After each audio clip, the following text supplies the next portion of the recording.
이 이야기 지금 시작할게요. 구독, 좋아요 눌러주세요. 제 하루는 언제나 같은 소리로 시작되었습니다. 새벽 6시 남편의 알람 소리. 그는 단 한 번도 알람을 놓치는 법이 없었죠. 저 역시 마찬가지였습니다. 그 소리에 맞춰 기계적으로 몸을 일으키고 물을 끓이고 토스트를 구웠습니다. 우리 아침 식탁은 언제나 완벽한 고요함으로 채워져 있었습니다. 토스트가 바삭하게 부서지는 소리, 그가 태블릿으로 뉴스를 넘기는 스크롤 소리, 그리고 꺼가는 커피잔을 내려놓는 달그락거림. 그게 전부였습니다. 저희는 대화를 하지 않았습니다. 아니, 할 말이 없다는 것이 더 정확한 표현일 겁니다. 10년의 결혼 생활은 우리에게서 모든 단어를 앗아간 것 같았습니다. 남편 준호 씨는 나쁜 사람이 아니었습니다. 그는 성실했고 예에 발랐으며 언제나 저를 존중했습니다. 네, 그는 저를 존중했습니다. 하지만 단 한 번도 저를 원한다는 눈빛으로 바라보지 않았습니다. 우리 마지막 잠자리가 언제였는지 이제는 기억조차 나지 않았습니다. 그건 마치 아주 오래전에 읽다가 포기한 책의 희미한 줄거리 같았습니다. 그가 출근하고 나면 텅 빈 집에는 저 혼자 남았습니다. 저는 집안을 완벽하게 정돈했습니다. 소파 위의 쿠션은 언제나 각을 맞춰 나란히 놓여 있어야 했고, 싱크대에는 물방울 하나 남아 있어서는 안 됐습니다. 먼지 한 톨 없는 이 깨끗하고 반듯한 공간 속에서 저는 마치 공기처럼 투명하게 사라져가는 기분이었습니다. 창밖을 내다보아도 풍경은 늘 똑같았습니다. 회색 아파트 건물, 무표정하게 횡단보도를 건너는 사람들. 저 역시 그들 중 하나였습니다. 살아있지만 살아있다고 말할 수 없는 그런 기묘한 무중력 상태에 떠 있는 것 같았습니다. 제 이름은 지수입니다. 서지수. 하지만 지난 몇 년간 저는 제 이름을 잊고 살았습니다. 누군가의 아내, 누군가의 며느리. 그 역할들만이 저를 증명했습니다.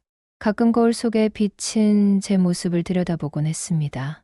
단정하게 빗어 넘긴 머리, 핏기 없는 입술, 감정을 읽을 수 없는 눈. 저는 제 자신이 낯설었습니다. 이 여자는 누구일까? 나는 언제부터 이렇게 웃는 법을 잊어버렸을까? 제게는 화분 하나가 있었습니다. 결혼 초에 선물 받은 호접란이었습니다. 연분홍색 꽃잎이 참 고왔었죠. 하지만 그 꽃은 3년 전에 이미 모두 졌습니다. 저는 그저 앙상한 가지만 남은 그 화분에 기계적으로 물을 주곤 했습니다. 죽지도 그렇다고 다시 피어나지도 않는 그 화분이 꼭 제 자신을 보는 것만 같아서 차마 버릴 수가 없었습니다. 어쩌면 저는 그 앙상한 가지 끝에서 기적처럼 새순이 돋아나길 바랐는지도 모릅니다. 제 삶에도 그런 기적이 일어나 주기를. 외로웠습니다. 아니, 외로움이라는 단어로는 부족했습니다. 그것은 거대한 텅 빔이었습니다.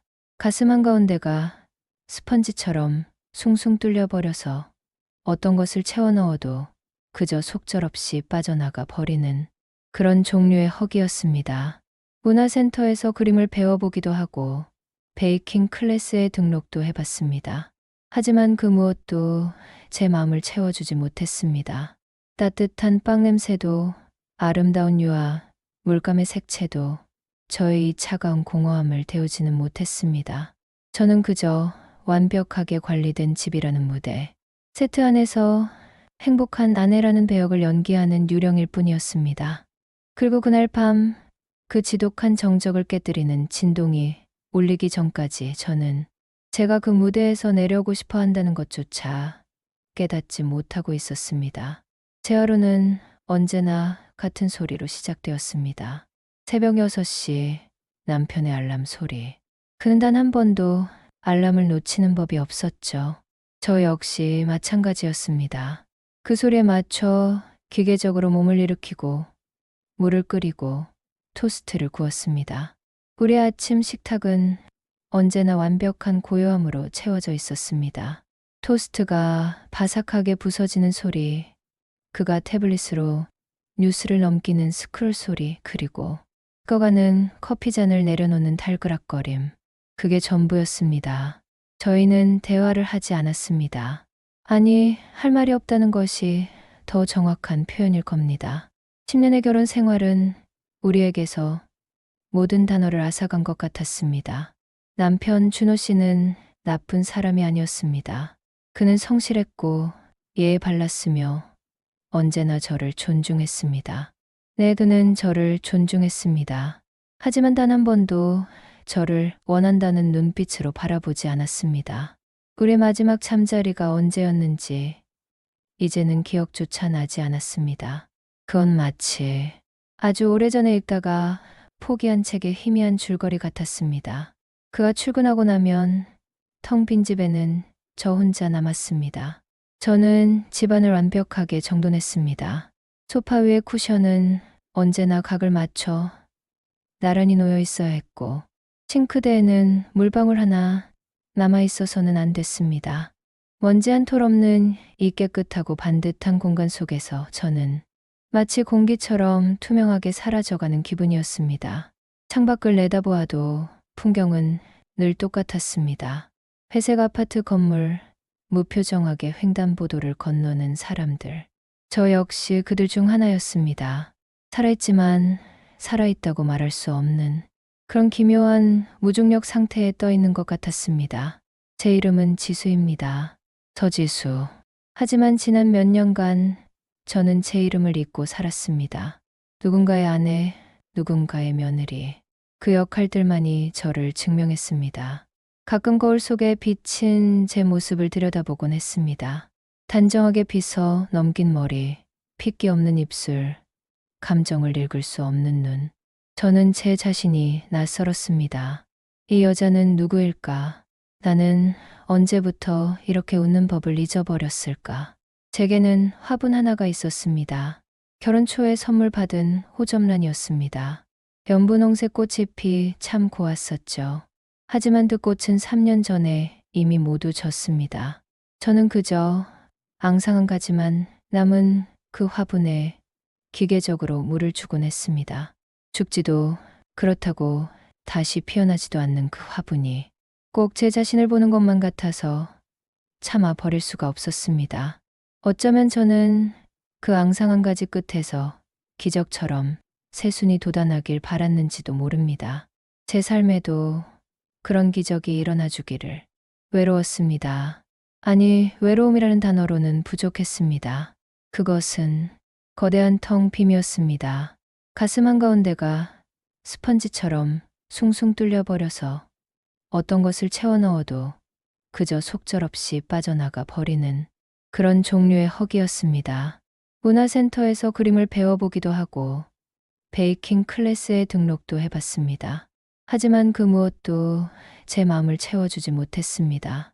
따뜻한 빵 냄새도 아름다운 유화, 물감의 색채도 저의 이 차가운 공허함을 데우지는 못했습니다. 저는 그저 완벽하게 관리된 집이라는 무대, 세트 안에서 행복한 아내라는 배역을 연기하는 유령일 뿐이었습니다. 그리고 그날 밤 그 지독한 정적을 깨뜨리는 진동이 울리기 전까지 저는 제가 그 무대에서 내려오고 싶어 한다는 것조차 깨닫지 못하고 있었습니다. 그날도 여느 때와 다름없는 저녁이었습니다. 남편은 거실에서 태블릿을 보고 있었고 저는 주방 식탁에 앉아 의미 없이 책장을 넘기고 있었습니다. 고요했습니다. 시계 초침 소리만이 유일하게 살아있는 소리처럼 공간을 채웠습니다. 그때였습니다. 테이블 위에 뒤집어 놓은 휴대폰이 낮고 짧게 부르르 하고 울었습니다. 저는 무심코 액정을 확인했습니다. 미영이었습니다. 박미영. 대학 시절 저와는 정반대의 아이였습니다. 언제나 과감했고 뜨거웠고 원하는 것은 어떻게든 손에 넣고야 마는 불꽃 같은 친구였습니다. 결혼 후에는 사는 게 바쁘다는 핑계로 몇 년간 제대로 보지 못했죠. 가끔 SNS에서 본 그녀는 여전히 화려하고 자유로워 보였습니다. 어딘가로 훌쩍 여행을 떠나고 값비싼 와인을 마시고 언제나 남자들에게 둘러싸여 있었죠. 솔직히 말하면 조금은 부러웠습니다. 아니, 어쩌면 아주 많이 부러웠는지도 모릅니다. 저는 메시지 창을 열었습니다. 지수야, 잘 지내? 형식적인 안부였습니다. 저도 형식적으로 대답했죠. 응, 그냥 똑같지 뭐. 너는 어때? 몇 초간의 정적이 흘렀습니다. 채팅창 상단에 입력 중. 이라는 표시가 떴다 사라지기를 반복했습니다. 무언가 망설이고 있다는 뜻이겠죠. 제 심장이 이유 없이 조금 빨리 뛰기 시작했습니다. 그리고 다음 메시지가 도착했습니다. 지수야, 혹시 아주 특별한 경험 관심 있어? 특별한 경험. 그 단어가 제 망막에 박혔습니다. 손끝이 차가워지는 것이 느껴졌습니다. 저는 거실에 남편을 흘끗 쳐다보았습니다. 그는 여전히 태블릿에 고개를 묻고 있었습니다. 저는 마른 침을 삼키고 조심스럽게 타자를 쳤습니다. 무슨 소리야? 특별한 경험이라니. 답장은 금방 돌아왔습니다. 그리고 그 내용은 제 예상을 훨씬 뛰어넘는 것이었습니다. 나 사실 만나는 사람 있거든. 유부남이야. 심장이 쿵 하고 바닥으로 떨어지는 것 같았습니다. 불륜. 제가 가장 경멸하고 두려워하는 단어였습니다. 그런데 미영이가 버젓이 저는 뭐라고 답을 해야 할지 몰라 망설였습니다. 그 사이 미영이의 메시지가 폭탄처럼 연달아 쏟아졌습니다. 근데 지수야, 그게 다가 아니야. 그 사람이 좀 개방적인 사람이라. 우리 가끔 특별한 이벤트를 하거든. 가슴이 답답해져 왔습니다. 숨이 잘 쉬어지지 않았습니다. 제가 무슨 말이냐고 되묻기도 전에 미영이는 마지막 쐐기를 박았습니다. 혹시 초대녀라는 거 들어봤어? 초대녀. 그 세 글자를 본 순간 온몸에 피가 역류하는 듯한 뜨거운 수치심과 동시에 목을 조르는 듯한 지독한 호기심이 저를 덮쳤습니다. 머릿속이 하얘졌습니다. 이건 아니었습니다. 이건 제가 상상할 수 있는 범주의 일이 아니었습니다. 저는 황급히 휴대폰을 뒤집어 버렸습니다. 심장이 미친 듯이 날뛰었습니다. 부르르 휴대폰이 다시 한번 울었습니다. 미영이었습니다. 저는 손을 떨며 휴대폰 전원을 꺼버렸습니다. 그날 밤 저는 한숨도 자지 못했습니다. 남편의 고른 숨소리를 들으며 저는 천장만 바라보았습니다. 초대녀. 그 단어가 어둠 속에서 거대하게 부풀어 올라 저를 짓눌렀습니다. 더럽다. 추악하다. 미쳤어. 박미영. 저는 속으로 친구를 욕했습니다. 그런 위험한 이야기를 왜 나에게 하는 걸까? 나를 뭘로 보고 분노가 치밀었습니다. 그런데 왜일까요? 그 분노의 밑바닥에서 아주 희미하게. 그래서 그게 정확히 뭔데?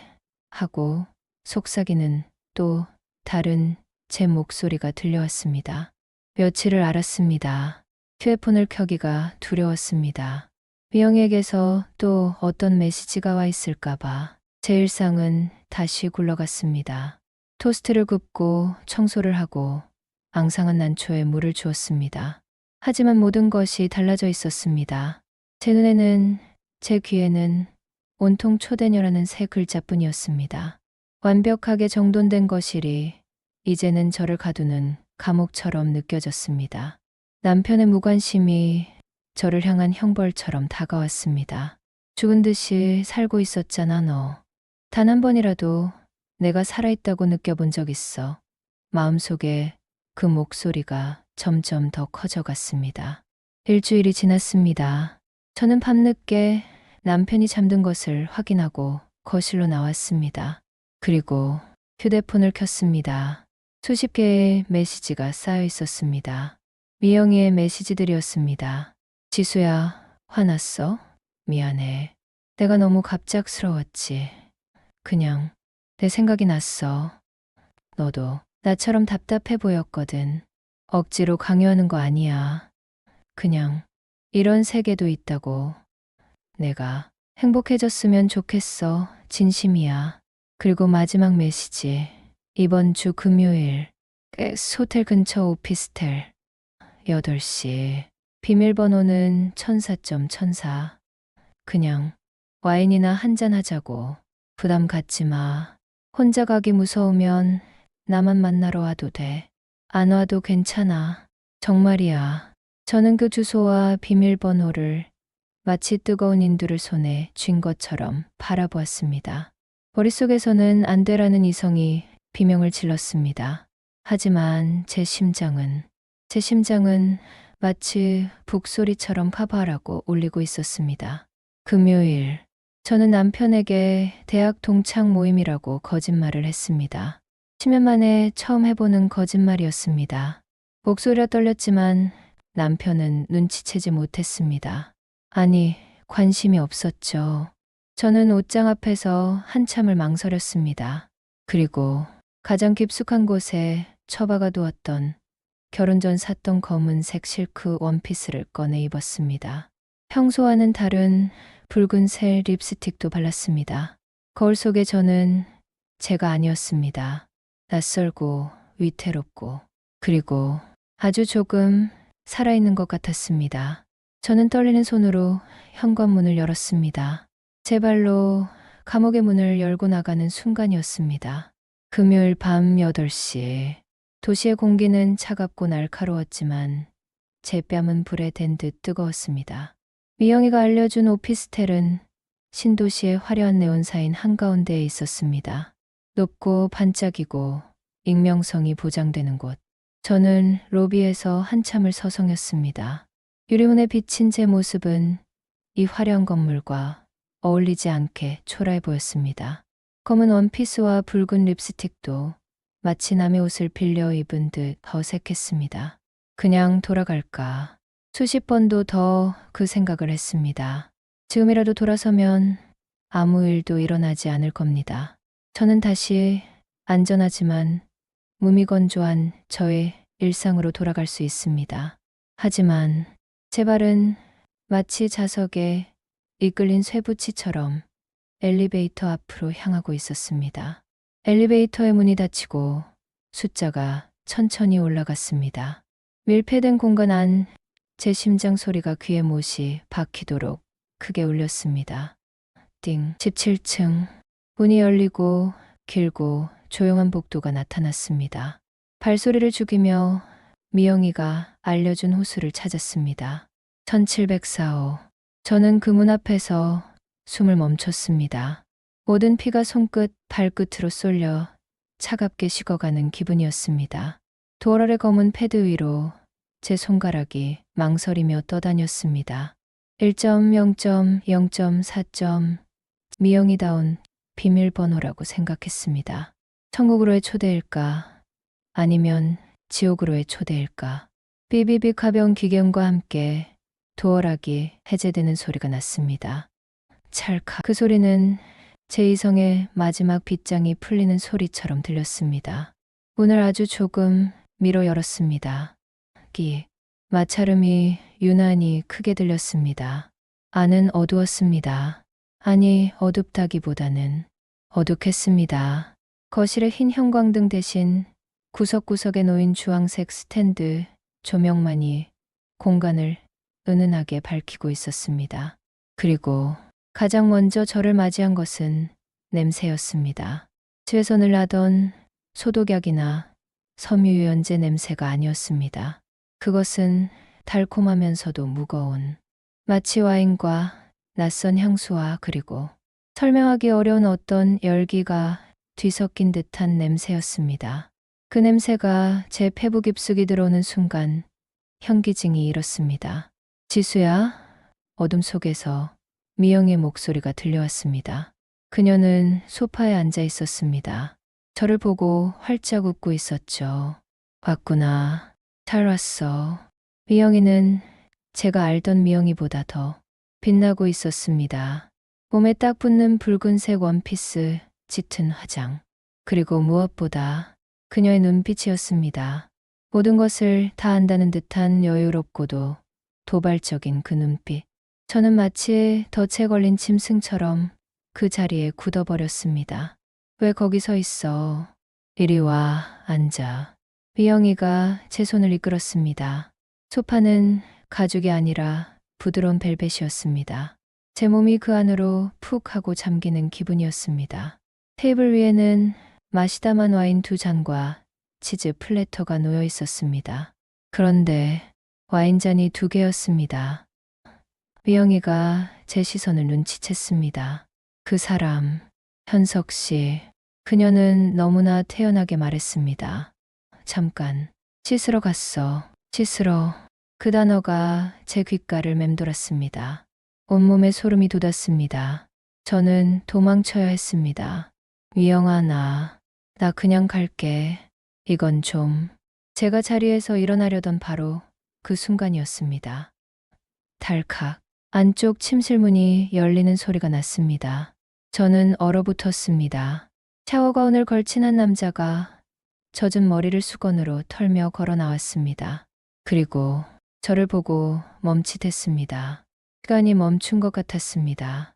방 안에는 미영이가 틀어놓은 나지막한 재즈 음악 소리만이 흐르고 있었습니다. 저는 그 남자의 얼굴을, 아니 그 남자의 눈을 정면으로 마주하고 말았습니다. 그것이 저희 새로운 세계와의 되돌릴 수 없는 첫 번째 만남이었습니다. 그 남자는 제가 상상했던 그런 모습이 아니었습니다. 천박하거나 혹은 노골적으로 음흉한 눈빛일 거라 생각했습니다. 하지만 그는 오히려 아주 부드러운 눈을 가지고 있었습니다. 나이는 40쯤 되어 보였을까. 젖은 머리카락 사이로 드러난 이마가 반듯했고 샤워 가운 사이로 살짝 보이는 쇄골이 단단해 보였습니다. 그는 놀란 듯 잠시 저를 바라보더니 이내 아주 옅은 미소를 지었습니다. 그 미소에 저는 숨을 삼켰습니다. 아, 현석 씨. 인사해. 미영이가 이 어색한 정적을 깼습니다. 그녀의 목소리는 평소보다 한 톤 높고 애교가 섞여 있었습니다. 내 제일 친한 친구, 지수. 그리고 저를 향해 말했습니다. 현석 씨야. 내가 말했던 그 사람. 남자는 저에게로 천천히 걸어왔습니다. 젖은 수건을 어깨에 두른 채였습니다. 그가 가까이 다가오자 은은한 비누 냄새와 함께 그의 채취가 확 하고 끼쳐왔습니다. 저는 저도 모르게 한 걸음 뒤로 물러섰습니다. 반갑습니다. 이현석입니다. 그가 저에게 손을 내밀었습니다. 악수를 청하는 정중한 태도였습니다. 저는 망설였습니다. 저 손을 잡아야 하나. 저 손을 잡는 순간 나는 지수 씨? 그가 제 이름을 불렀습니다. 나지막하고 울림이 좋은 목소리였습니다. 저는 홀린 듯 천천히 손을 들어 그의 손을 맞잡았습니다. 그의 손은 크고 따뜻했습니다. 그리고 단단했습니다. 지난 10년간 잡아본 남편의 손과는 전혀 다른 감각이었습니다. 제 손이 그의 소나기 안에서 가늘게 떨리고 있었습니다. 그는 그 미세한 떨림을 분명히 느꼈을 겁니다. 하지만 그는 아무 말 없이 제 손을 가볍게 쥐었다 놓았습니다. 미영이한테 얘기 많이 들었어요. 와줘서 고마워요. 그 고맙다는 말이 마치 모든 걸 알고 있다는 속삭임처럼 들렸습니다. 현석 씨는 침실로 들어가 옷을 갈아입고 나왔습니다. 편안한 면바지와 니트 차림이었습니다. 그는 자연스럽게 미영의 옆에 앉아 제 잔에 와인을 따라 주었습니다. 붉은 와인이 크리스털 잔을 타고 맑은 소리를 내며 채워졌습니다. 너무 긴장하지 말아요, 지수 씨. 그가 웃으며 말했습니다. 오늘은 그냥 미영이 친구 만나는 자리니까. 그렇지, 미영아? 미영이가 그의 어깨에 머리를 기댔습니다. 당연하지. 두 사람의 모습은 너무나 자연스러웠습니다. 마치 오래된 연인처럼 혹은 부부처럼. 아니, 저와 제 남편에게서는 단 한 번도 볼 수 없었던 그런 밀도 있는 모습이었습니다. 저는 와인잔을 들어 한 모금 크게 삼켰습니다. 쓰고 떫은 와인이 목구멍을 타고 뜨겁게 흘러내렸습니다. 그들은 저를 배려했습니다. 현석 씨는 제게 시시콜콜한 것들을 물었습니다. 무슨 일을 하는지 저는 그냥 주부예요라고 대답했습니다. 취미는 무엇인지, 어떤 영화를 좋아하는지. 그의 질문은 저라는 사람에 대한 순수한 호기심처럼 느껴졌습니다. 남편조차도 제게 그런 것을 물어본 적이 없었습니다. 저는 어느새 제 이야기를 하고 있었습니다. 문화센터에서 그림을 그리다 망친 이야기, 죽어가는 난초 이야기. 제 이야기는 지루하고 보잘것없었습니다. 하지만 그는 제 눈을 똑바로 바라보며 아주 진지하게 들어주었습니다. 그래요? 지수 씨 그림 한번 보고 싶은데요. 죽어가는 게 아니라 그냥 쉬고 있는 걸 수도 있어요. 그 난초. 그의 말 한마디 한마디가 제 마음의 딱딱한 껍질을 조금씩 두드리는 것 같았습니다. 시간이 얼마나 흘렀을까. 와인을 2잔쯤 비웠을 때 미영이가 제 손을 잡았습니다. 지수야, 우리 현석 씨, 어때? 괜찮은 사람 같지? 저는 대답할 수 없었습니다. 괜찮다는 말의 의미를 알 수 없었습니다. 미영이가 웃었습니다. 그녀는 현석 씨의 무릎에 손을 올렸습니다. 그리고 천천히 그 손으로 그의 허벅지를 쓸어 올렸습니다. 저는 그 광경을 눈앞에서 보고 말았습니다. 현석 씨는 미영이의 그런 대담한 손길을 막지 않았습니다. 그저 저를 바라보며 와인을 한 모금 천천히 마실 뿐이었습니다. 방 안의 공기가 갑자기 수십 배는 무겁고 뜨거워진 것 같았습니다. 미영이가 제게 속삭였습니다. 아주 작고 유혹적인 목소리로. 지수야, 우리 방으로 들어갈까?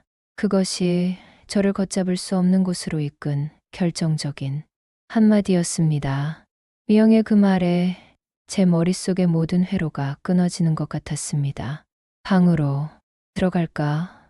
그건 질문이 아니었습니다. 그것은 선언이었습니다. 저는 도망치고 싶었습니다. 당장 이 소파에서 일어나 이 음탕한 냄새가 나는 아파트를 뛰쳐나가고 싶었습니다. 하지만 제 몸은 마치 무거운 납덩이라도 매달린 것처럼 소파에서 한 치도 움직일 수가 없었습니다. 저는 그저 고개만 세차게 저었습니다. 아, 아니야, 미영아. 난 못해. 목소리가 염소처럼 떨려 나왔습니다. 미영이가 제 손을 더 꽉 잡았습니다. 그녀의 손은 뜨거웠습니다. 괜찮아, 지수야. 아무도 너한테 강요 안 해. 그냥 옆에만 있어줘. 내가 지켜봐 줬으면 좋겠어. 지켜봐 달라고. 그것은 제가 상상했던 것보다 더 충격적인 제안이었습니다. 참여하는 것이 아니라 관객이 되어 달라는 것. 그때였습니다. 현석 씨가 조용히 자리에서 일어났습니다. 그는 미영이를 바라보았습니다. 두 사람의 눈빛이 허공에서 부딪혔습니다. 제가 이해할 수 없는 아주 강렬하고 끈적한 신호였습니다. 그리고 현석 씨가 미영이가 아닌 저를 향해 다시 손을 내밀었습니다. 아까와 같은 정중한 악수의 손이 아니었습니다. 그것은 이리 와 하고 부르는 명백한 초대의 손이었습니다. 저는 그 손을 망연자실하게 바라보았습니다. 지수 씨, 그가 제 이름을 불렀습니다. 무서워할 것 없어요. 여기는 아무도 지수 씨를 비난하지 않아요. 그냥 당신이 느끼는 대로. 그의 목소리는 마치 최면을 거는 것처럼 낮고 부드러웠습니다. 제 이성은 비명을 질렀습니다. 안 돼, 미쳤어. 이건 죄악이야. 하지만 제 몸은, 제 손은 스르르 마치 제 의지와는 상관없이 그 손을 향해 천천히 올라가고 있었습니다. 그리고 제 손가락이 그 따뜻한 손바닥에 닿는 순간 제 온몸으로 수천 볼트의 전류가 흐르는 것 같았습니다. 너무나 오랜만에 느껴보는 타인의 열기였습니다. 그는 제 손을 부드럽게 잡아 끌어 저를 일으켜 세웠습니다. 저는 인형처럼 그를 따라 걸었습니다. 미영이가 제 다른 쪽 손을 잡았습니다. 저는 두 사람에게 양팔을 붙들린 채 침실로 향했습니다. 제 심장은 갈비뼈를 부수고 튀어나올 것처럼 쿵쿵쿵 하고 울려댔습니다. 침실은 거실보다 더 어두웠습니다. 커튼이 쳐져 있었고 침대 옆에 작은 무드등 하나만이 켜져 있었습니다. 그리고 그 냄새, 거실보다 훨씬 더 진한 와인과 향수와 그리고 땀이 섞인 듯한 그濃밀한 냄새가 제 호흡을 막았습니다. 저는 침대에서 가장 먼 곳에 벽에 기댄 채 주저앉고 말았습니다. 다리에 힘이 풀렸습니다. 미영아, 현석 씨, 제발. 그들은 저를 더 이상 다그치지 않았습니다. 대신 그들은 제 앞에서 서로를 마주 보았습니다. 그리고 키스를 했습니다. 그것은 제가 영화에서나 보았던 그런 깊고 절박한 키스였습니다. 서로의 숨을, 영혼을 모조리 빨아들일 듯한 그런 키스였습니다. 저는 눈을 감아야 했습니다. 하지만 감을 수가 없었습니다. 제 눈은 마치 접착제로 붙여놓은 것처럼 그 두 사람의 모습에서 떨어지지가 않았습니다. 미영의 붉은 원피스 지퍼가 현석 씨의 손에 의해 스르르 내려갔습니다. 제 숨이 멎었습니다. 제 뺨이 터질 것처럼 뜨거워졌습니다. 수치심, 혐오감, 그리고 그 모든 것을 압도하는 끔찍한 흥분. 저는 제 몸의 감각을 부정할 수가 없었습니다. 제 몸이 뜨거워지고 있었습니다. 아주 오래간만에 그때 미영이가 현석 씨의 품에 안긴 채 저를 바라보았습니다. 그녀의 눈은 욕망으로 젖어 있었습니다. 그리고 그녀가 입을 열었습니다. 아주 작은 숨소리 같은 목소리로 지수야, 이리 와. 저는 그 목소리를 거부할 수가 없었습니다. 그날 밤 제가 어떻게 집으로 돌아왔는지 기억이 잘 나지 않습니다. 마치 긴 꿈을 꾼 것처럼 모든 것이 비현실적이었습니다. 새벽 3시가 넘은 시간이었습니다. 남편은 깊이 잠들어 있었습니다. 저는 샤워기 물을 가장 뜨겁게 틀어놓고 그 밑에 오랫동안, 아주 오랫동안 서 있었습니다. 제 몸에서 그 낯선 오피스텔의 냄새를, 그 남자의 채취를, 그녀의 향수 냄새를 모두 씻어내고 싶었습니다. 피부가 벗겨질 것처럼 미친 듯이 몸을 문질렀습니다. 하지만 씻겨지지 않았습니다. 그 감각은 제 피부의 모공 하나하나에 깊숙이 스며들어 버린 것 같았습니다. 다음 날 아침 저는 어김없이 6시에 일어났습니다. 토스트를 굽고 커피를 내렸습니다. 남편은 여전히 태블릿을 보며 어제 동창회는 잘했어? 하고 무심하게 물었습니다. 저는 그냥 하고 대답했습니다. 제 목소리가 어제와는 다르게 아주 낮고 가라앉아 있다는 것을 그는 알아채지 못했습니다. 일상은 그대로였습니다. 하지만 저는 더 이상 어제의 제가 아니었습니다. 모든 것이 다르게 보이고 다르게 느껴졌습니다. 앙상한 난초의 가지가 전보다 더 처절하게 느껴졌습니다. 소파의 반듯한 쿠션이 저를 조롱하는 것처럼 보였습니다. 저는 그날 이후로 그를 만나지 않았습니다. 미영에게서는 아무런 연락도 오지 않았습니다.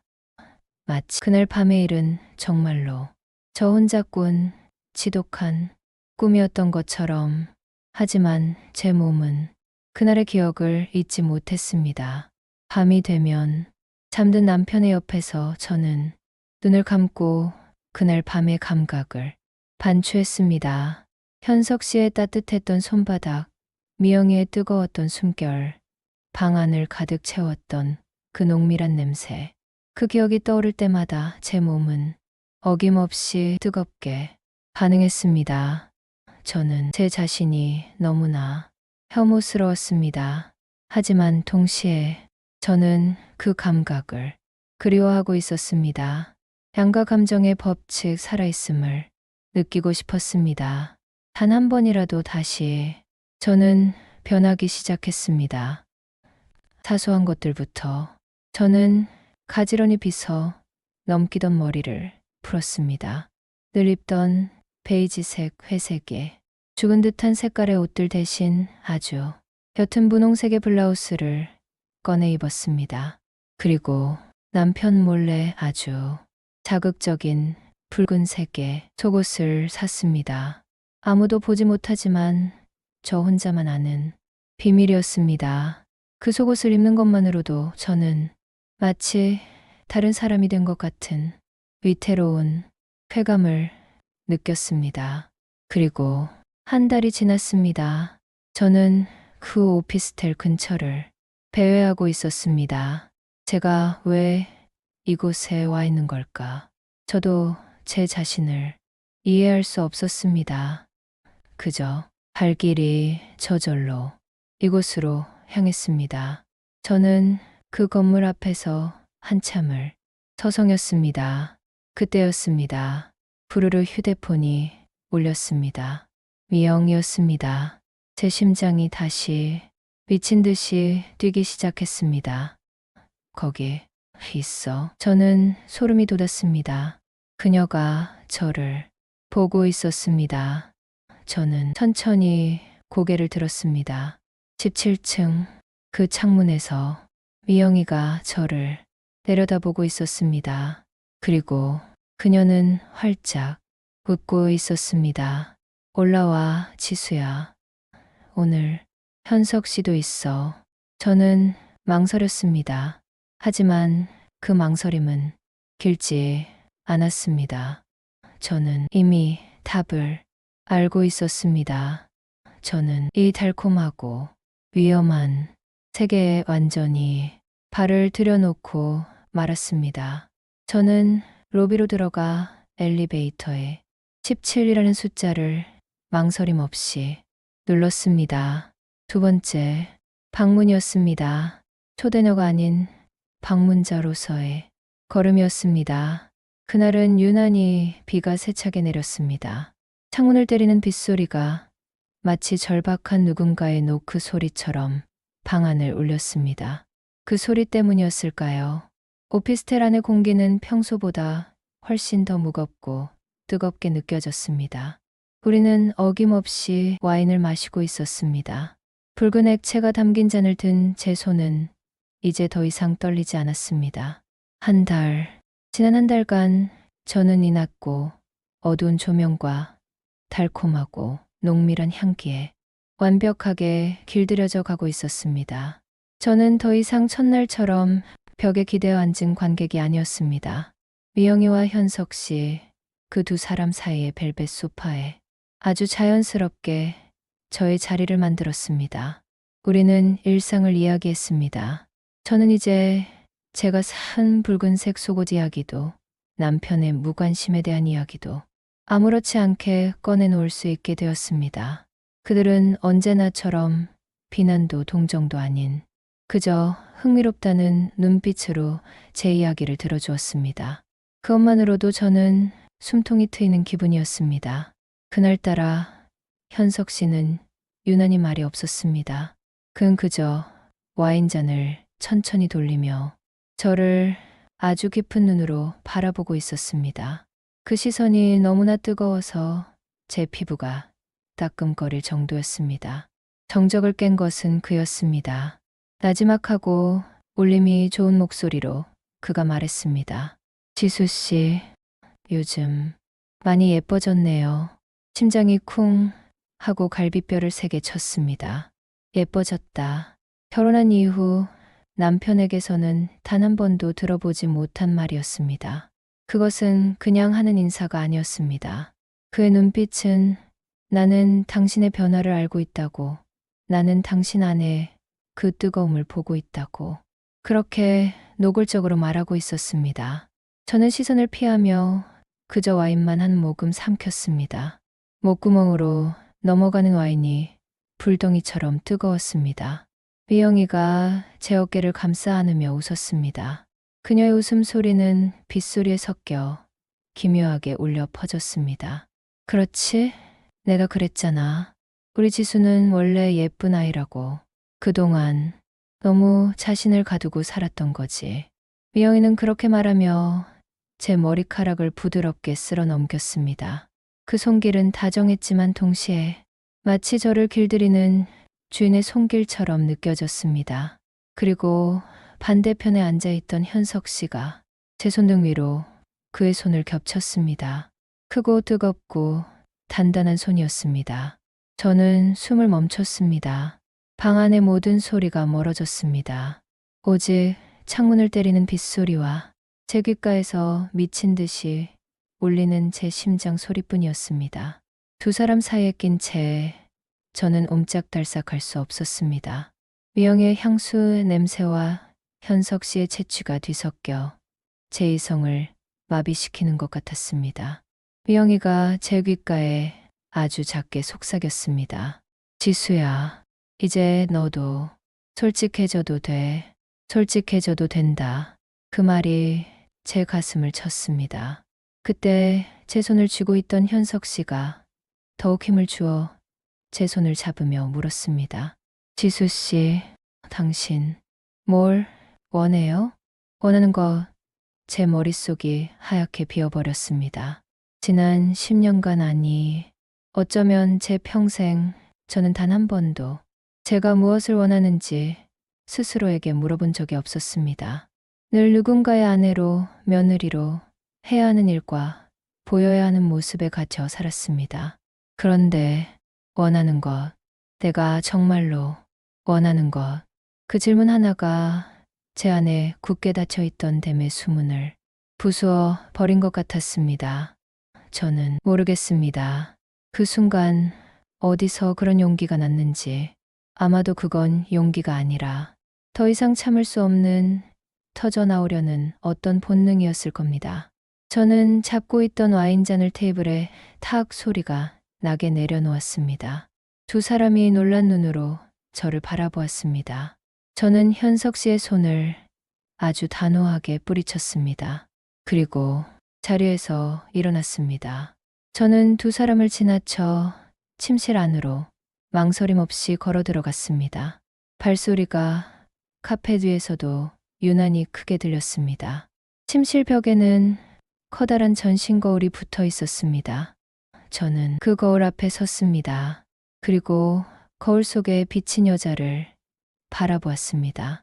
흐트러진 머리카락 열병에 걸린 사람처럼 붉게 상기된 뺨, 와인에 젖어 번들거리는 입술, 그리고 그 눈, 제가 알던 그 순종적이고 감정 없던 눈이 아니었습니다. 그 눈은 두려움과 수치심과 그리고 그 모든 것을 압도하는 강렬한 욕망으로 이글거리고 있었습니다. 저는 그 여자가 낯설지가 않았습니다. 오히려 너무나 오래간만에 만나는 기분이었습니다. 이게 나였구나. 이 뜨겁고 이 위험하고 이토록 선명하게 살아있는 여자가 바로 나였구나. 지난 10년간 저는 이 여자를 얼마나 깊은 곳에 죽은 듯이 묻어두고 살았던 걸까. 그때였습니다. 현석 씨와 미영이가 소리 없이 제 뒤로 다가왔습니다. 거울 속에서 우리 셋의 모습이 하나의 그림처럼 비쳤습니다. 미영이는 제 허리를 부드럽게 감싸 안았습니다. 그리고 현석 씨가 제 어깨 위로 그의 손을 올렸습니다. 그의 따뜻하고 무거운 손이 제 맨살의 어깨를 감싸는 순간 제 온몸에 전율이 흘렀습니다. 오프닝 후킹 연결 그 남자의 손이 제 어깨를 감쌌을 때 저는 깨달았습니다. 제가 무너뜨린 것은 제 10년의 결혼 생활이 아니라 저를 겹겹이 가두고 있던 투명한 감옥의 벽이었다는 것을. 초대녀, 그것은 더 이상 수치스러운 낙인이 아니었습니다. 그것은 저를 깨어나게 한 주문이었습니다. 저는 더 이상 관객이 아니었습니다. 저는 이 무대의 중심이었습니다. 저는 거울 속의 나를 향해 아주 희미하게 미소를 지어 보였습니다. 그리고 천천히, 아주 천천히 뒤를 돌아섰습니다. 미영의 품에서 벗어나 현석 씨를 정면으로 마주 보았습니다.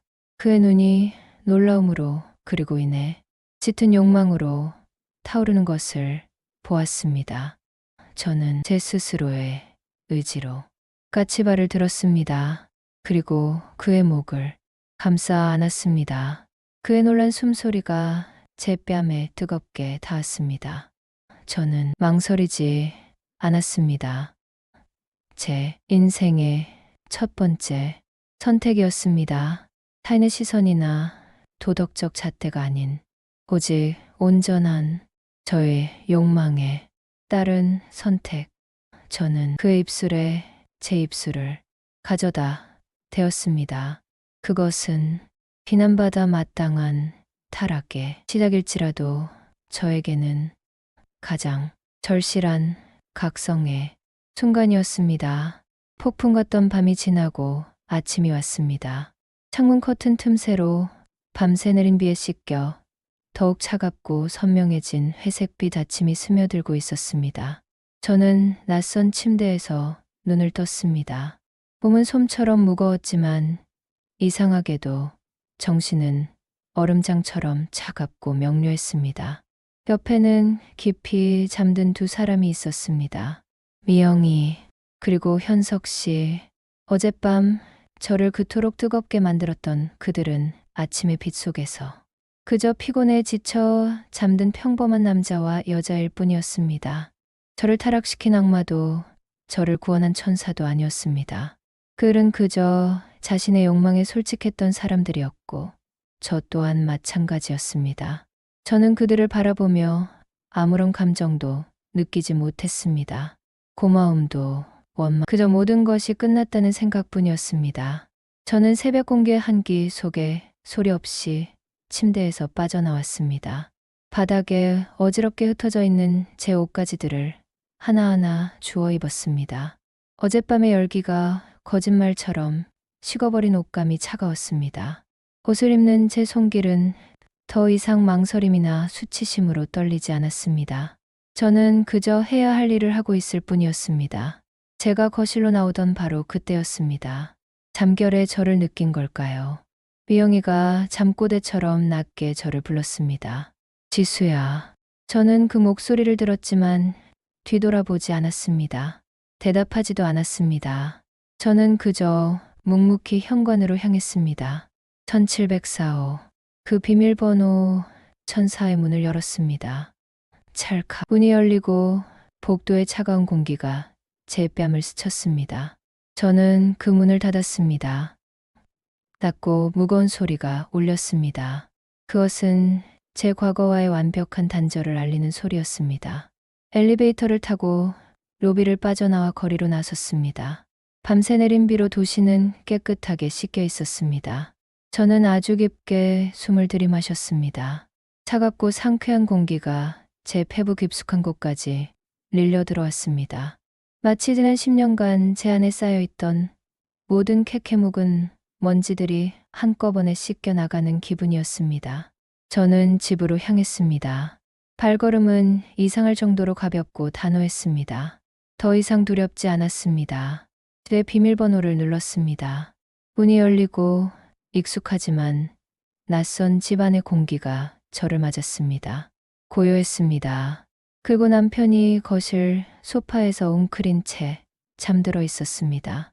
태블릿은 바닥에 떨어져 있었고 테이블 위에는 그가 마시다만 맥주 캔이 놓여 있었습니다. 저를 기다린 걸까요? 아니면 그저 평소처럼 TV를 보다 잠이 든 것일 뿐이겠죠. 저는 그의 잠든 얼굴을 가만히 내려다보았습니다. 10년을 함께 산 남자, 제 인생의 절반을 알고 있는 사람. 아주 잠깐 미안한 마음이 스쳐 지나갔습니다. 하지만 그뿐이었습니다. 후회는 들지 않았습니다.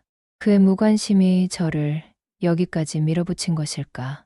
아니면 제 안의 결핍이 이 모든 것을 만들어낸 것일까? 이제 그런 것은 중요하지 않았습니다. 저는 안방으로 들어갔습니다. 그리고 옷장 깊숙한 곳에서 가장 큰 여행 가방을 꺼냈습니다. 가방을 열고 제 물건들을 담기 시작했습니다. 화장품, 속옷, 몇 가지의 책들. 그리고 저는 베란다로 향했습니다. 그곳에는 결혼 초에 선물 받았던 앙상한 호접란 화분이 있었습니다. 죽지도 살지도 못한 채 지난 3년간 그 자리를 지키던 그 화분. 저는 그 화분을 집어들었습니다. 그리고 그것을 그대로 쓰레기 봉투 안에 처박았습니다. 퍽 하는 둔탁한 소리가 났습니다. 더 이상 죽은 가지에서 기적처럼 새순이 돋아나길 기다리지 않기로 했습니다. 저는 제 스스로 씨앗이 되어 새로운 땅에 뿌리를 내리기로 결심했습니다. 그리고 저는 옷장 문 전체를 활짝 열었습니다. 그 안에는 지난 10년간 저를 유령처럼 만들었던 무채색의 옷들이 가득 걸려 있었습니다. 베이지색, 회색 옅은 하늘색, 안에 서지수의 껍데기들. 저는 그 옷들을 모조리 꺼내 바닥으로 내던지기 시작했습니다. 마치 허물을 벗어 던지듯이. 그 소란에 남편이 잠에서 깨어 안방 문 앞에 섰습니다. 그는 믿을 수 없다는 표정으로 저와 바닥에 널브러진 옷들, 그리고 열린 여행 가방을 번갈아 바라보았습니다. 그의 목소리는 잠에 취해 있었지만 분명한 당황함이 묻어 있었습니다. 당신, 지금 뭐 하는 거야? 저는 하던 일을 멈추고 그를 바라보았습니다. 제 손에는 가장 싫어했던 회색 니트가 들려 있었습니다. 저는 그것을 바닥에 떨어뜨렸습니다. 그리고 아주 오랜만에 제 이름을 또렷하게 말했습니다. 제 목소리는 놀라울 정도로 차분하고 단단했습니다. 나는 지수예요. 서지수. 더 이상 당신의 아내로 살지 않을 거예요. 남편의 얼굴이 하얗게 질리는 것을 보았습니다. 그가 무어라 더 말하려 했지만 저는 들을 필요가 없었습니다. 저는 필요한 것만 챙긴 작은 가방 하나만을 들고 그의 곁을 지나쳐 현관으로 향했습니다. 그가 저를 붙잡지 않았습니다. 어쩌면 붙잡을 수 없었을 겁니다. 그의 눈앞에 선 여자는 그가 알던 그의 아내가 아니었으니까요. 저는 현관문을 열고 밖으로 나왔습니다. 그리고 제 손으로 그 문을 닫았습니다. 10년간의 제 감옥을 제 발로 걸어 나왔습니다. 지금 저는 아주 작은 원룸에 살고 있습니다. 창문가에는 제가 직접 산 아주 선명한 붉은색 제라늄 화분이 놓여 있습니다. 매일 아침 뜨겁고 진한 커피를 내려 마십니다. 저는 그 씁쓸하고도 강렬한 맛이 참 좋습니다. 미영이와 현석 씨에게서는 그 어떤 연락도 오지 않습니다. 그것으로 됐습니다. 그들은 저를 깨우기 위한 기폭제였을 뿐입니다. 이제 저는 제 스스로 저를 초대합니다. 매일매일 새로운 나로 살아갈 수 있도록. 저는 더 이상 투명하지 않습니다. 저는 존재합니다. 아주 선명하게 뜨겁게. 바로 지금 여기에. 지금 저는 저만의 작은 공간에서 늦은 아침을 맞이합니다. 창가에서 쏟아지는 햇살을 맞으며 아주 진한 커피를 마십니다. 그날의 선택을 후회하느냐고 묻는다면 저는 아니오라고 대답할 겁니다. 물론 누군가에게는 씻을 수 없는 상처를 주었을지도 모릅니다. 하지만 저는 그 위기적인 선택을 통해 비로소 저 자신으로 숨 쉴 수 있게 되었습니다. 죽은 듯이 멈춰있던 제 심장이 다시 뛰기 시작했습니다. 그것으로 저는 되었습니다. 만약 당신의 삶이 아무도 알아주지 않는 먼지 쌓인 무대 세트장 같다고 느껴진다면, 만약 당신의 영혼이 이게 아니야라고 매일 밤 소리 없이 비명을 지르고 있다면, 그때 당신의 앞에 아주 위험하지만 달콤한 초대장이 도착한다면 당신은 그 문을 열어 보시겠습니까? 당신의 마음속 깊은 이야기에 귀를 기울이는 이곳은 대본이었습니다. 오늘 제 이야기에 공감하셨다면, 당신의 이야기를 가만히 들려주고 싶으시다면 채널에 구독과 좋아요를 부탁드립니다. 당신의 가장 은밀한 속삭임을 기다리겠습니다.